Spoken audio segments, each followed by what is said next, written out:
各位大家好，欢迎回到2018年我们围城国际世纪大预言系列讲座。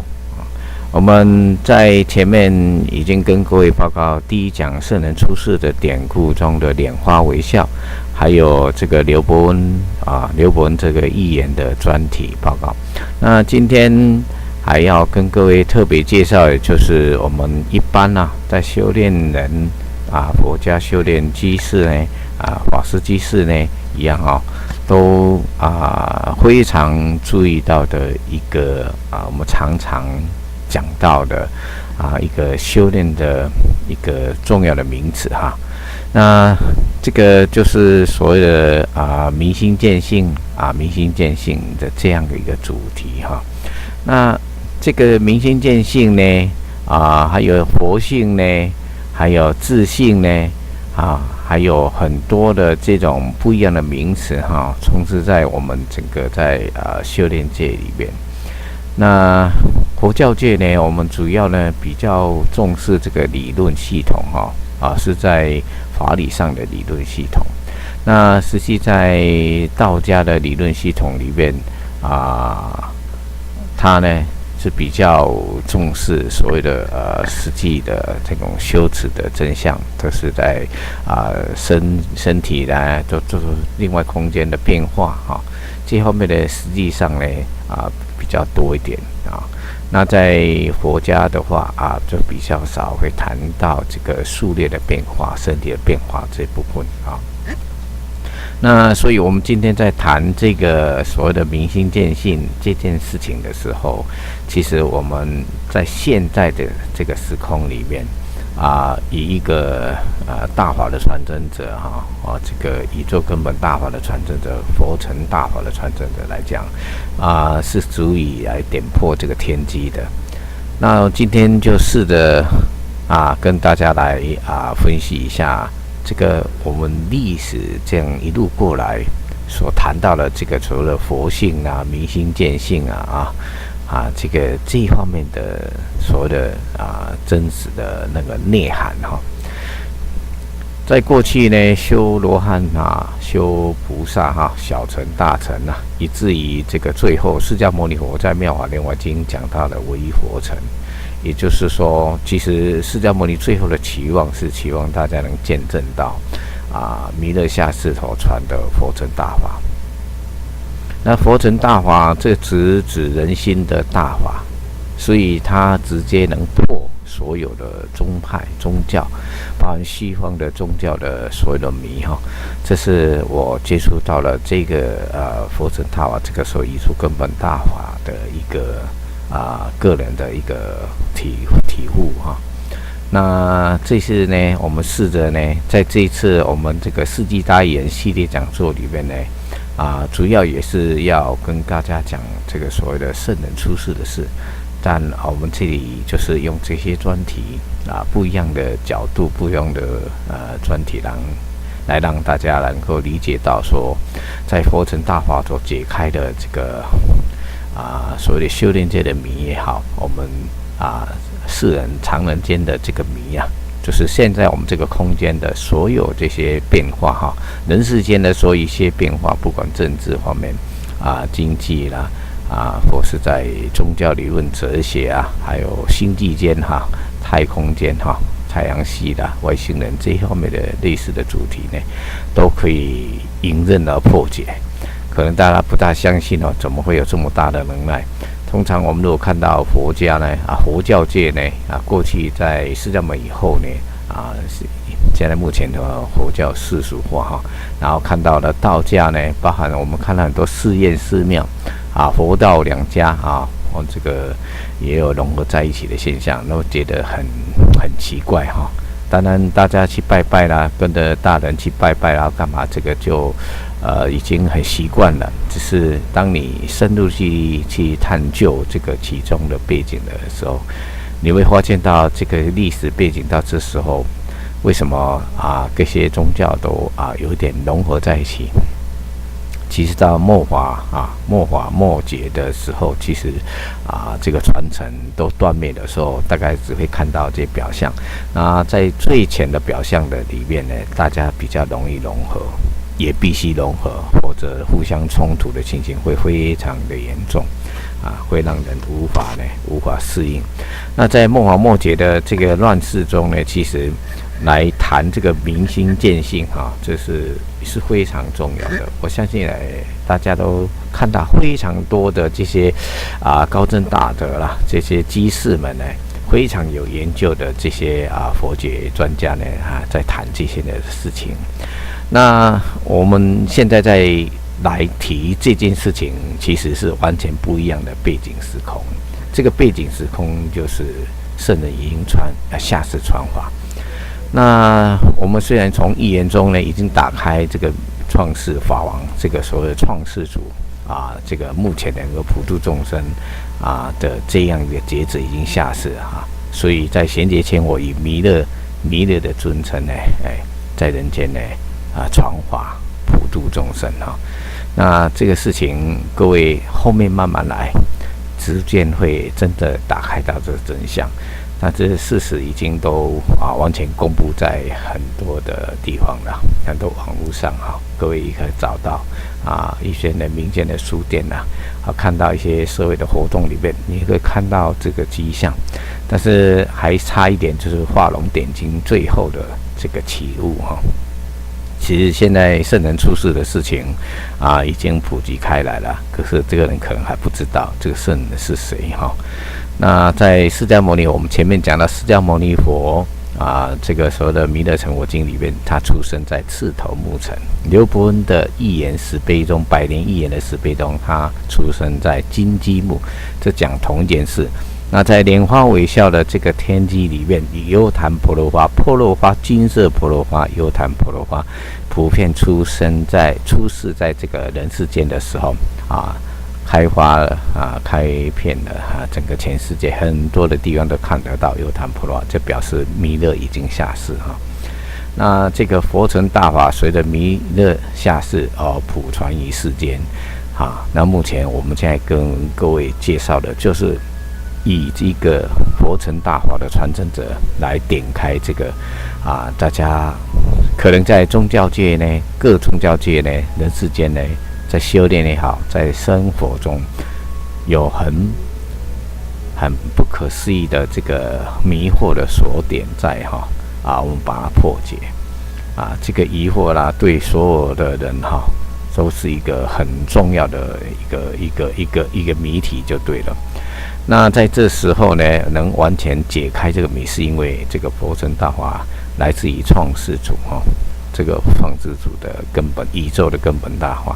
那开天辟地的所有的天机会在里面解开，是因为现在目前以刘伯温预言讲，现在末法时期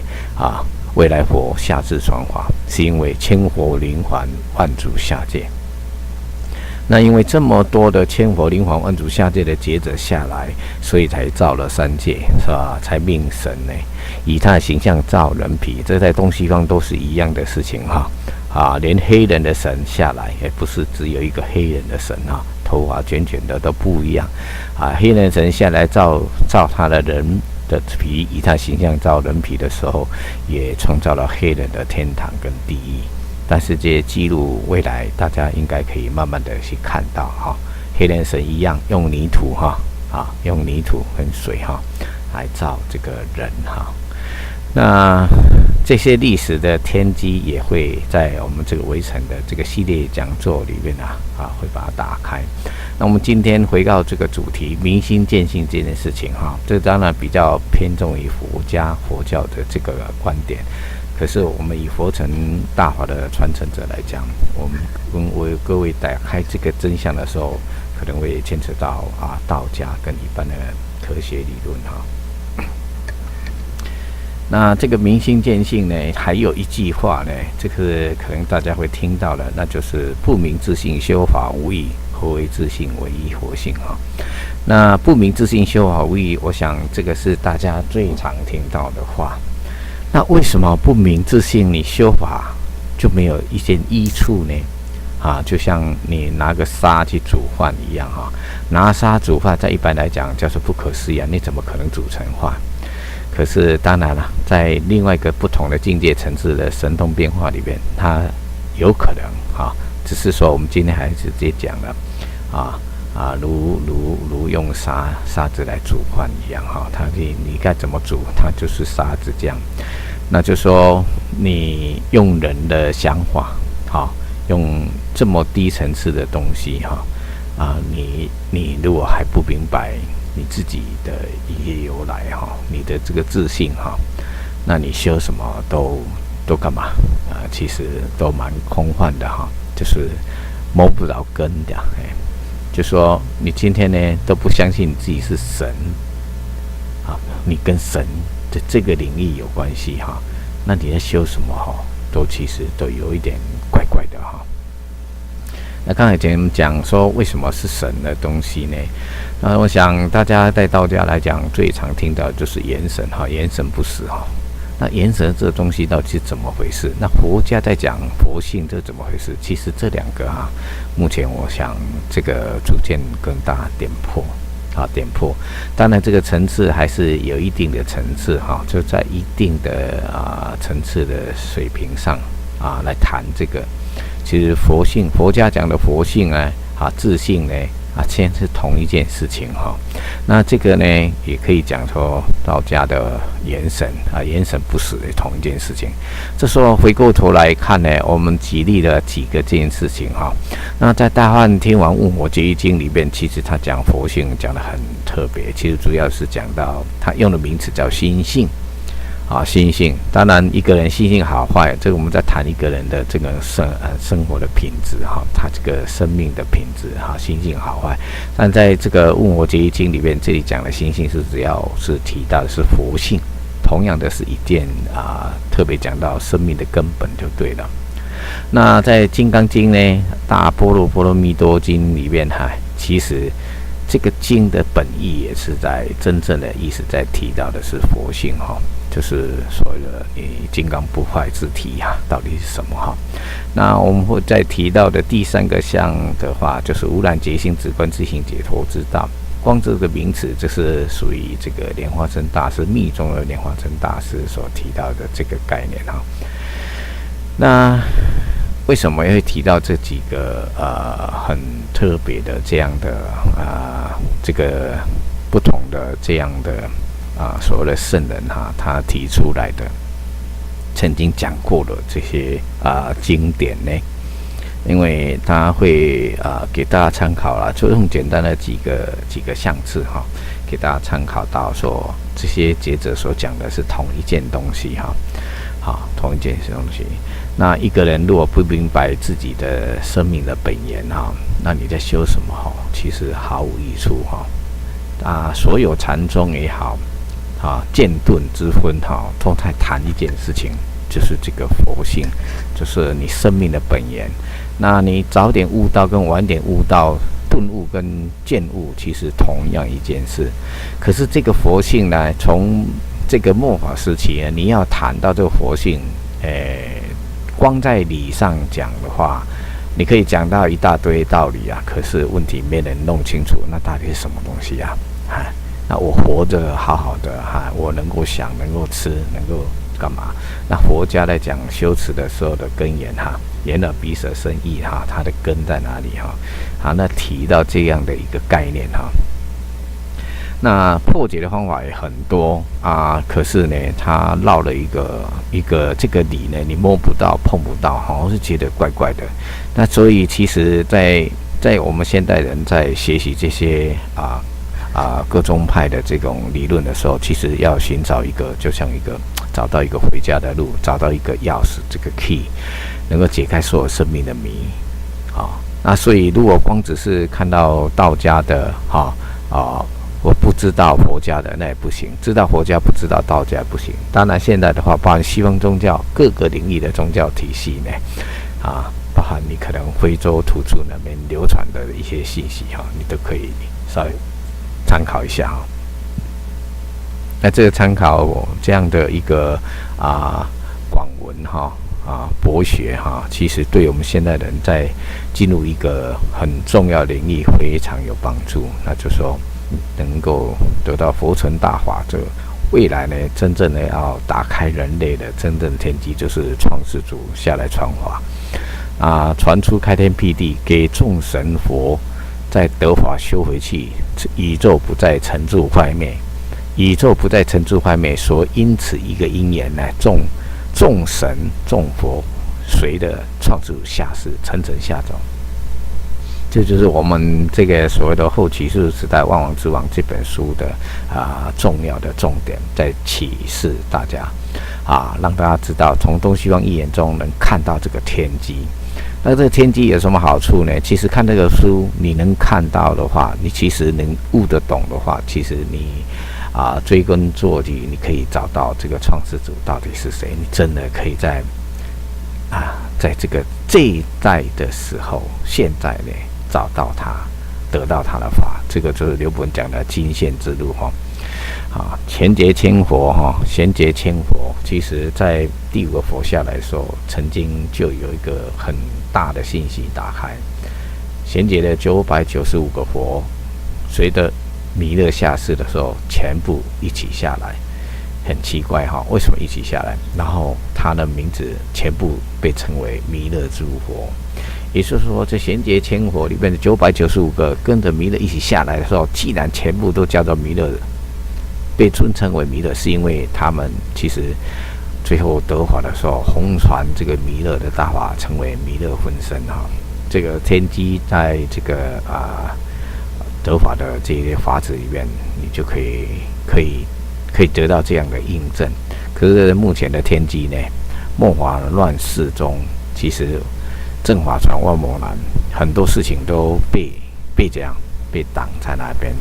唯有根基好的，你悟性好的，一个心地善良纯正的人，会优先得法。得法有先后呢，但悟的话一打开的时候，什么都打开来了。那在这个从预言的背景的很广泛的预言背景中，点破了弥勒下世真正的创祖下世的天机。接下来在这个实地修行上呢，跟各位解开这个所谓的大家在讲明心见性，到底见什么性？见性佛性到底是怎么回事？那很明白，其实刚才跟各位讲了，其实这个佛性点的就是一个元神。东西方呢，用的名词也许不一样，也许在我们佛道两家呢用的名词不一样。其实它有些东西顶开来的时候，你恍然大悟那在道家里面有一个转合车图里面它进入到什么泥丸宫？泥丸宫干嘛？这个经脉呢，这个在练这个所有的小周天或大周天，他们在绕到这个头的这个所有的天目这里进去的时候要叩拜祖师，其实那个就是泥丸宫，就是松果体。那里面呢，其实在另外空间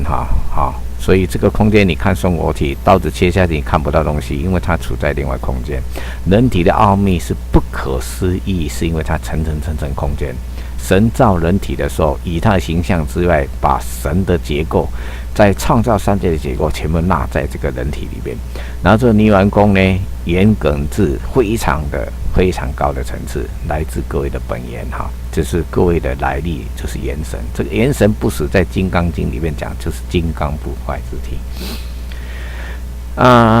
大家常常听到的所谓的密中有佛转世转世，当然他有修持可以预知自己的未来在那边出生找到他转世灵通。那各位因为没有去修持，没有去打开这样的能力，其实虽然没有打开这个能力，但是你的转世过程随着业力因缘转世呢，你一样是不死不死，元神不死。那转世的带着你的过去的业力因缘的转世，再换个身体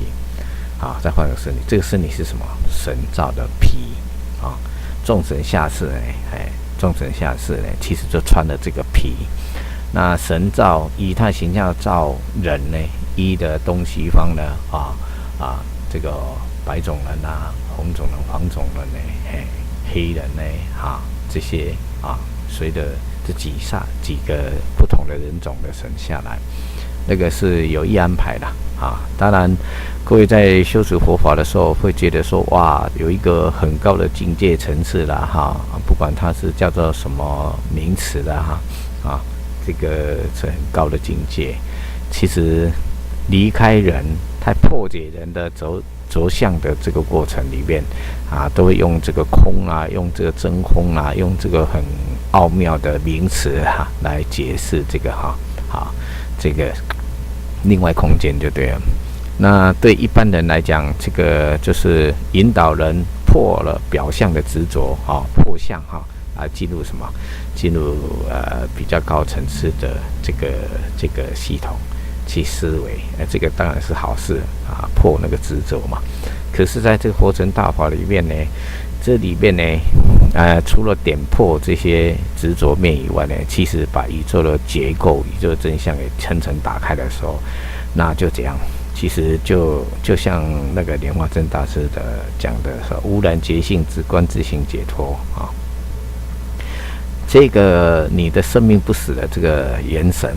其实这是你的觉性，一切生命的所谓的眼耳鼻舌身，能够看、能够听、能够畅说、游玩、游戏人间的一切，源自于你有这个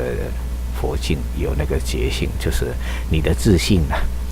所以自信光明也好佛性怎么样也好，不管讲了多少的天机这样这个不管就是说你现在看到的佛经怎么样讲到最后只有一件事情诸佛只有点一件事情点到就是你的佛性不灭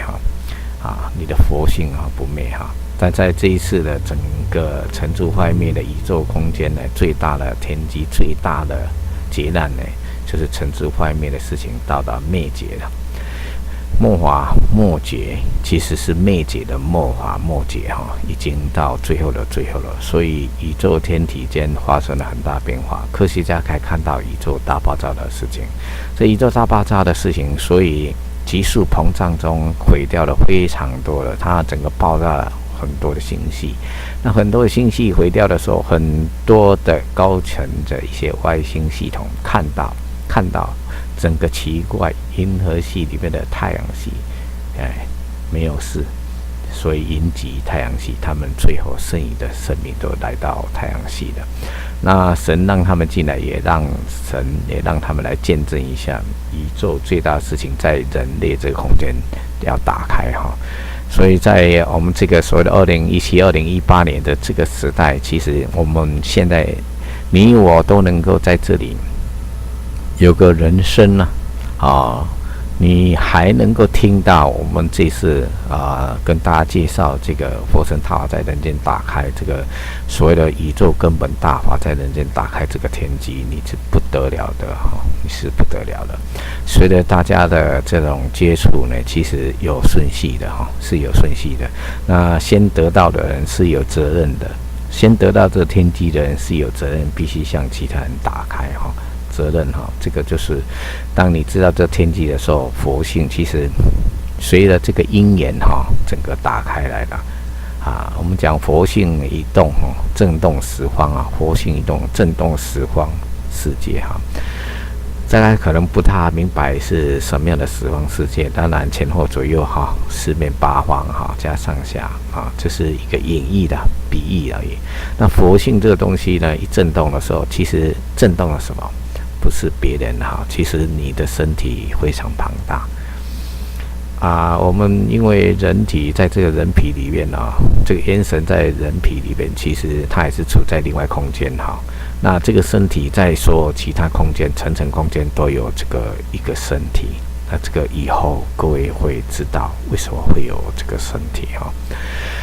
这个天机呢，只有这个创世主他才能解开所有。为什么释迦牟尼讲49年讲法没有讲法？不只是《妙法莲华经》提到这件事情，在《大梵天王问我劫经》里面也提到这一点释迦牟尼佛49年讲法没有讲，他说没有说法其实如来是释迦牟尼是很谦虚的，其实他知道未来这个弥勒下世创世主下世会把宇宙的根本大法整个打开，那简称为佛乘大法。其实这样的一个佛乘大法，在释迦牟尼妙法莲华经里面告诫弟子全部留下来，不准涅槃因为再回去没有用，成住坏灭的宇宙即将毁掉，你回去，你宇宙毁掉那没有用啊。你回来，你现在还在这个人之间，赶快转世啊！累积了吃了无尽苦，累积了庞大的福德，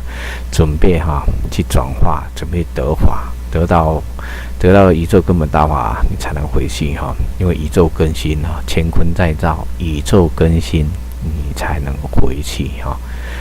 你得到这个法才能回去，就是刘伯温讲的金线之路。不遇金剑之路消了国位。其实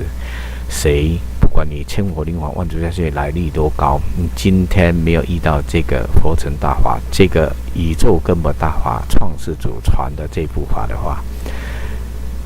那尘出坏灭的东西都要毁掉，你是回不去的。回到宇宙没有，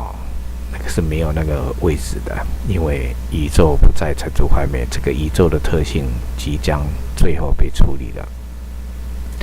这更新的宇宙里面不再尘出坏灭，宇宙自动更新，所有以前旧的宇宙的东西全部都会被销毁掉、处理掉。所以佛为一件大事因缘而来这个事情是很大的天机，没人能解。唯创世主下来的时候，这个事情就完全打开。就为了什么事情会超了三界？佛为何而来？只为一件事情就是带着大家打开生命的真相这个生命的真相一打开不管你是房屋俗子在任何地方你是一个穷老的人不管你是年纪多大，你是男生女生，你不管你的现在任何社会地位，当你这个事情一打开，真相佛性的真相一打开，生命的本源打开的时候，你生命的智慧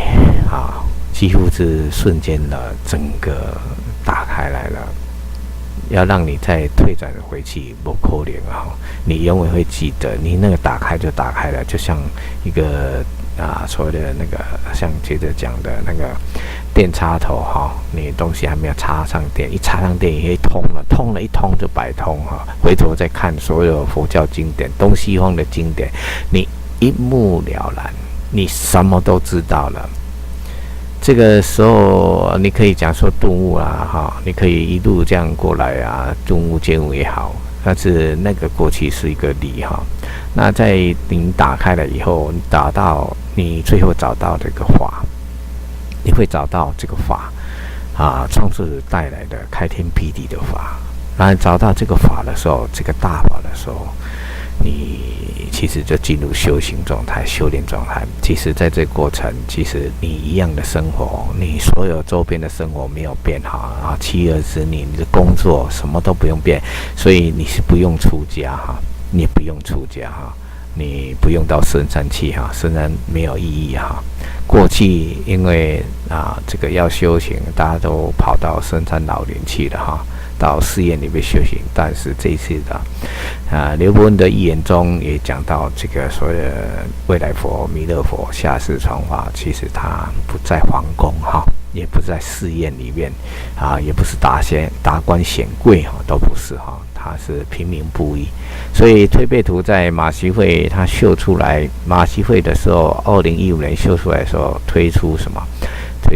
所谓的推背图第14项双仪世主一出现，中国即有圣人否极泰来救国村人类的整个一切即将改变所以这个圣人下世的天机，其实在刘伯温跟李淳风这些道家的修炼人在预言中都有。其实还不止这些预言大家也可以看到非常多的预言。但是你今天我们在谈到明心见性打开的时候，其实各位你再回头去看这些所谓经典、这些内涵的东西你会真的一目了然，你什么都打开来了。你真的什么都打开来的时候，请你记得，你有责任，跟我一样有责任去打开向全世界的人去打开我们在小小台湾未来其实民间有一些预言传说未来什么万国朝宗来台湾万国朝宗。我也觉得这个写这个资料的人这个真的是悟性还蛮高的还蛮有天分的这个我想也是相当高的修炼的人哈。台湾未来这个宝岛其实能不能成就起来，需要看大家哈，因为从台湾向全世界打开这个所谓圣人出世的天机，这个是非常非常重要的历史安排。知道创世法王啊，创世主他在1997年曾经来过台湾，绕台一圈他做完他要做的事情，打开了宇宙不可思议的天机。过去他在讲话中从来不讲的，在台湾整个打开了以后，就代表台湾有着相当的历史使命跟那个责任哈。这个圣人曾讲，如果他的传法一开始从台湾打开的话，全世界一个不落哈，每个人都会得法。但是历史的因缘里面有安排到中国转世的时候，在金枝玉木转世的时候，这个就是也是一个因缘啊。但是1997年圣人在台湾打开的时候不得了，这个天地打开，一直到现在，各位才看得到真正的创世法王弥勒下世的这个天机的真正的天机的天机哈。那我们今天回过头来，还是回到这个明心见性的这个主题里边哈。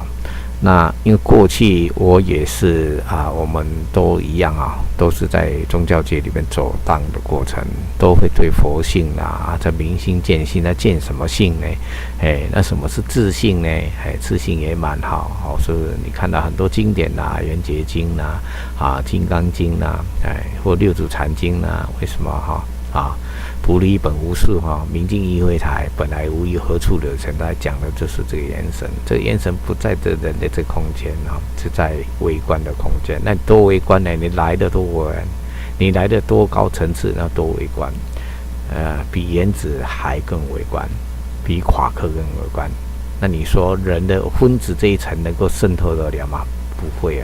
所以莲花出淤泥而不染，就是讲这性，也就是莲花大师讲的所谓的无染觉性直观自行解脱。那你明白你的自性如此了，就自然解脱了。那你就像禅宗的顿悟一样，你就会变成一个不得了大自在那大自在的话，对不起，礼物还是一回事你没有自己的修持，也不知道怎么修持，其实还有问题。就是你无实证当你没有实证的时候，其实你也彰显不出任何神通来但过去在禅宗修持里边有一些证悟就对了，但是未到这个创世主下来传法的时候，这些都还不算因为罗汉传法，不管禅宗怎样稀土的这个第一个大迦叶的境界层次，也在点悟一件事所以他入定鸡足山，但等弥勒出生在金鸡木这是同样一件事，我们前面就讲过了。那禅宗呢，传到中土的话，一花开五叶，记住禅宗以罗汉的身份来传法是没有自己的世界他不能真正的渡人到他世界，没有这回事他能够讲出一花开五叶到第5代的慧能为止，后面的传承其实是不能算真正有法的东西但罗汉法只是罗汉法跟菩萨法跟如来传的话或是如来法其实是有差距的但最起码因为接近人嘛，所以人很能力很喜欢这个所谓禅宗禅寺管理也好，他把它应用在很多生活上了。所以佛教世俗化里面很多就是禅宗的传承弟子临济宗第几代这曹洞宗第几代，在韩国在日本一样这个都是属于自称所谓禅宗的传人但都非常好有了一个禅宗的基础，但经过我们这个画龙点睛的点破，你就知道你那眼神不死，你那自信，你那佛性然后还有最后的宇宙结构一打开的时候，你就不会迷惑在其中了。这时候你在人间呢，你又就会做很多的大事那在承担起这个如来家业的时候，这个就是真正的明心见性。同时你又是一个什么？一个半神状态。半神状态，可是你的神通又不让你显露，你必须在人间用人以人的话，在人间中行走、生活、工作，在其中呢，你又要打开这个天机，完成你下世千佛另外万主下界，那是有使命的，而且有事业，那是跟创世在层层下走的时候，宇宙层层空间的无量的诸佛佛道神，很多都不敢下来，这敢下来的，统统要签约以这个创世签约在人世间里面，创世想尽办法一定会找到各位，然后各位一定将要弘传大法，证实大法，证实你得的是一个宇宙根本大法。这个就是说师徒之间的契约。那在现在目前人类常处在这个迷中这个是迷中之迷再加迷加上外星的介入，外星人的介入启动了工业革命，让人类更迷惑的这种空间，还有实质上在这个空间布满了所谓无线电波，一直在抑制着人类的觉醒。这个就全部都这些真相都一直在打开。可是我们宗教界修炼的人一般都很难去接触到，很少说你能接触到这个星际舰队、阴极太阳系的天机这个事情就是必须要有一个比较广方面的认识人来为各位打开这些真相。那没问题了，在微尘国际呢，现在成立的过程里面，就是在打开这个天机，在宇宙时空人体的所有问题，2亿年的人类文明史的真相，其实圣人都有讲过，创世主在传我的时候都点开来了。大型的舰队进入太阳系的时候，将它躲在比地球还大嘛，所以将它躲在太阳后面，似乎都一一讲过了。这个创世主呢，也一都点开了这个天机，为了让人类能够明白这个天机呢，其实创世主历经万般苦整个转世过程，包含分身转世，一直在等着大家下来，同时收集大家。在这次他最后的传法的时候，必定呢能得到他的法，然后修回去这个就是很大、最大、最后佛教的传承，东西方最后的万王之王这启示录，包含不管你这个所谓的穆斯林这边呢他提到的尔萨圣人出来当骗子横行的时候，尔萨圣人这样出来这个是同一件事情。那各位如果看到一些末世预言世界毁灭的预言呢，你会发现很多预言都不成了这些是因为创世圣人在人间传法，这些末节毁掉世界毁掉的预言一一都被挡起来了。1999年的预言2012、12、21的预言全部都被挡住，还有世界的核战呢都被挡住是因为圣人在此传法，不准这件事情发生因为大家还不知道圣人已经下世传法了，这个才是最大的问题。所以我们微尘在这几年里面参与了很多的展览，从台湾的北中南参加了这些佛事展还有这个所谓的我们到海外在韩国、香港跟德国、法兰克福希望借用这个所谓的展示的机会呢，把这个真相打开，把创世主以来的事情打开那这就是我们整个围城这个所谓的西大预言的系列讲座的主要目的。过去在从展览中打开的时候，现场观众在看的时候看得目瞪口呆听得目瞪口呆，其实这些都是真相，从来不解的真相，现在这全部都打开来了。那这些资料我们都有把它印成像这个 A3 的这个一个 DM 那这个资料可以，如果你买这个书或是你在网络上一样可以下载这资料，在我们的主网页上www homeway2010.com， 各位可以看到你打微尘国际文创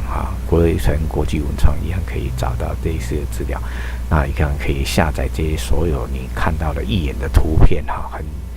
非常精美而且非常精辟的预言平面，因为佛神大法直指人心从来不拐弯抹角。因为2500多年来是从释迦牟尼佛点开这个他其实跟老子跟我们这个所谓的耶稣这边呢是应该同时下来。耶稣晚了500年，是因为在天上天使有点事情发生，所以晚了3天啊，打了3天的仗，打了3天仗呢，到人间已经500年了，所以晚了500年来，这个天机也都在虚空的这个他们启示录跟他们的经典中有被打开，各位去查就知道了。那微尘在这边呢利用这个所谓的讲座的方式，就我们在这个所谓的网络上呢，给大家讲这些天机呢，希望大家还有空的机会可以找到这些书，找到书你可以找到什么？找到创世主，找到这个所谓真的创世法弥勒那这些事情非常非常的重要，这是各位今天有人的身体，又能听到我们跟你介绍，然后与佛同事这个是非常不可思议的。所谓的两佛同坐这个典故呢，在佛经中被传出来的时候，其实点到一件大事。其实就在我们这一世里面2个佛这样的出世来传法。那最后呢，释迦牟尼佛把所有的弟子也好，都传承就交代给未来的弥勒佛，是因为弥勒佛最后要做最后的救度，全人类的救度就会在这个现在我们这个人间整个打开。2018年呢，2017年的年底，本来乾坤在造灭劫更亡，当然有很多天机在打开。2018年这个整个乾坤在造，宇宙已更新完了，现在即将进入的是法正人间。正法在人间呢就会有一个完全不一样的正法行义世间，神佛大显，乱世业皆得善解对大法行恶者下无生之本，依着人心归正，众德行善，万物更新这万物更新可不是一个小事情各位注意到这个是很重要的。成住坏灭的旧宇宙的东西即将不复存在，所以万物更新众生无不尽大法救度之人，普天同庆，同祝同颂大法于世间，全盛之时，始于此时。这个就是创世法王弥勒在他的一个小的经文叫做法正人间义中所解开的这个未来即将要打开的最后的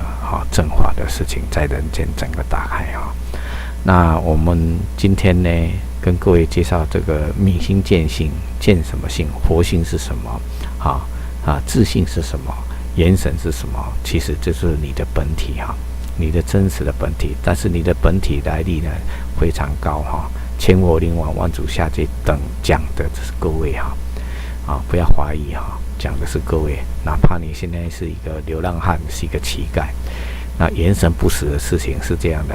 所以在转世过程里面，随着业力因缘呢在转世随着因缘也有神的安排转世去化解这些业力因缘。但是在转世过程中，今天各位还能够在这时候听到我们跟各位介绍，能够见证到创世法弥勒直接下世的天机的话，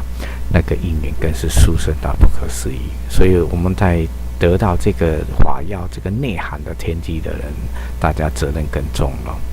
责任更重了。所有经典都在指的这件事情，你的佛性，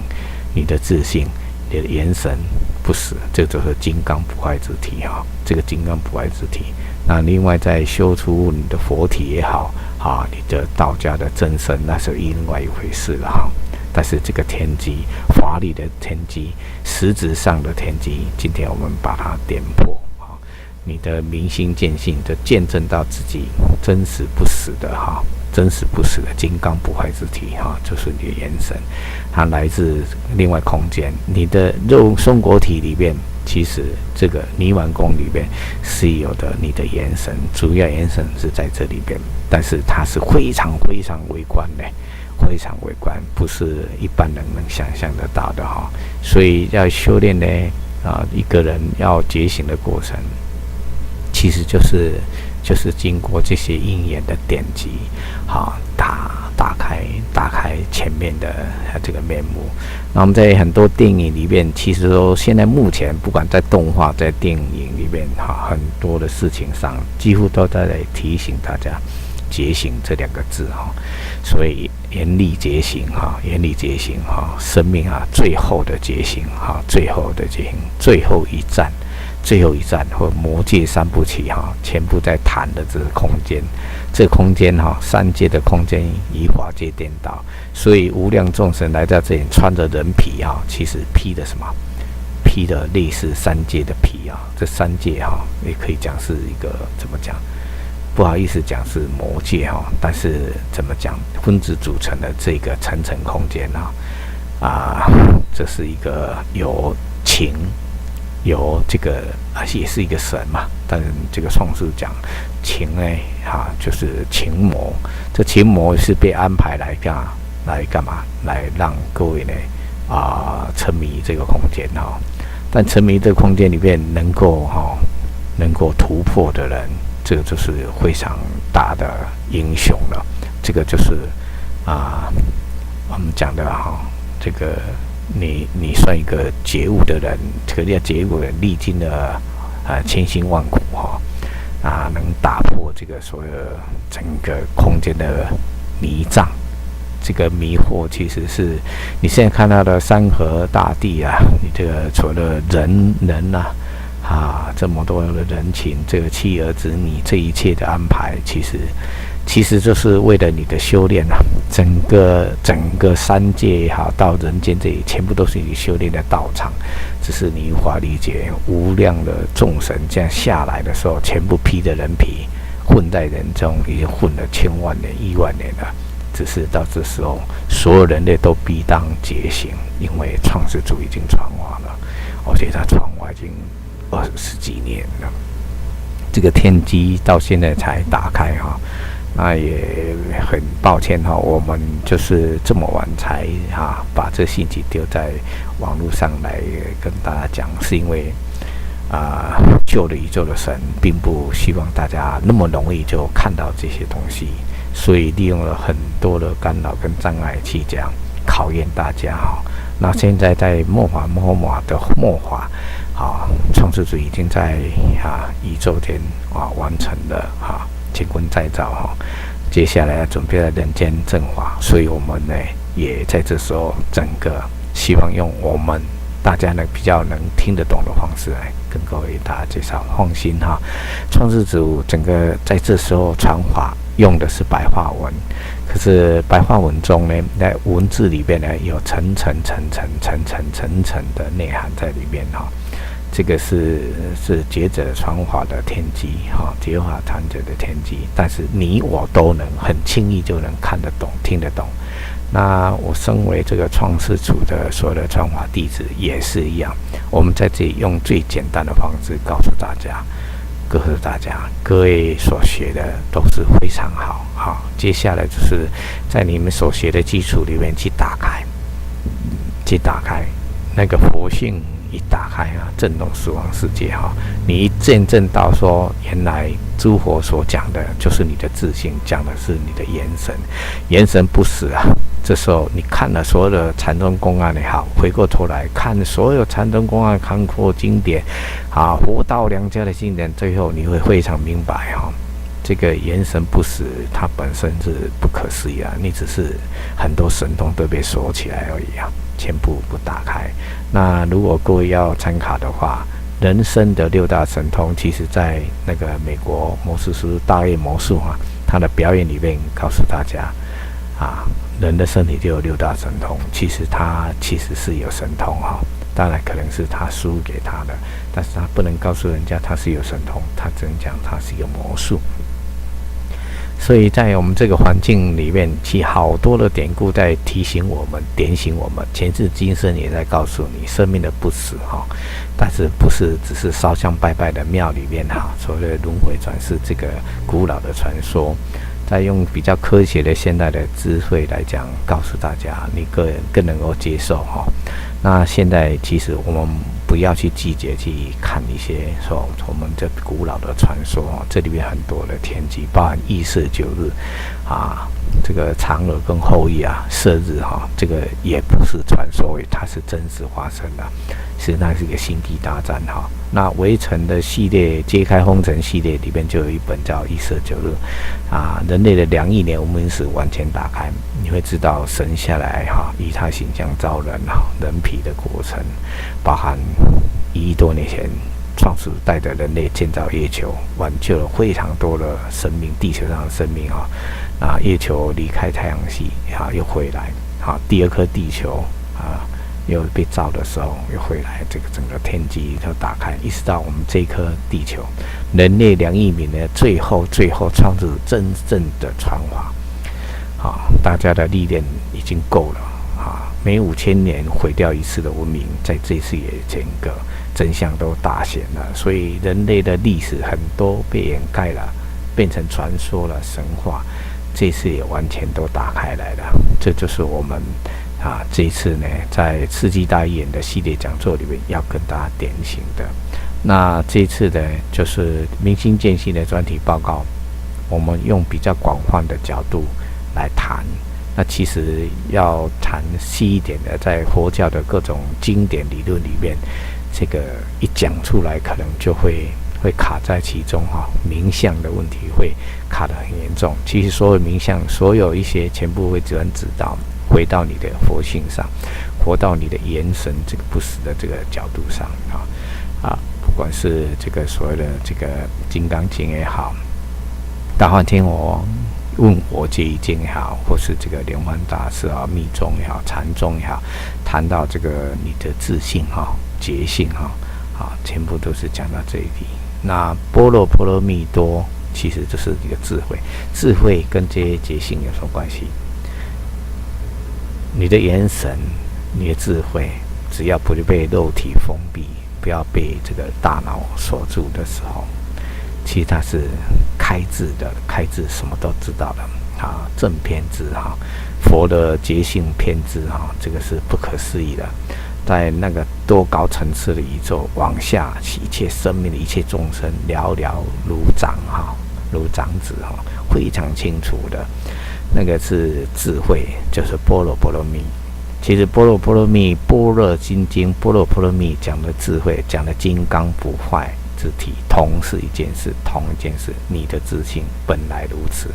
所以无染觉性直观自性解脱本身光是名词，本来就是这样，本来就是一个很大的起悟的东西啦。如能明白相应证的时候，你就会了然啦。所以我们在活道两家最后整合起来的时候，你就会看到什么是你的真正的生命的本体本源这时候我想大家回过头来，赶快再看那禅宗公案，你几乎都是已经能够一一破解了。一一破解这就是我们今天为什么特别要讲这个明心见性专题的这个报告给大家的一个事先的启示，就这样也欢迎大家继续来听我们2018年这个围城国际世纪大预言系列讲座，接下来后面的一些题目那很多经典我们不想去细说经典里面的很多名相，是因为我们就先跟大家点破以后，各位呢回头来看看大家所能想的经典到底在讲什么，就能够一目了然这个就是法龙点睛。那我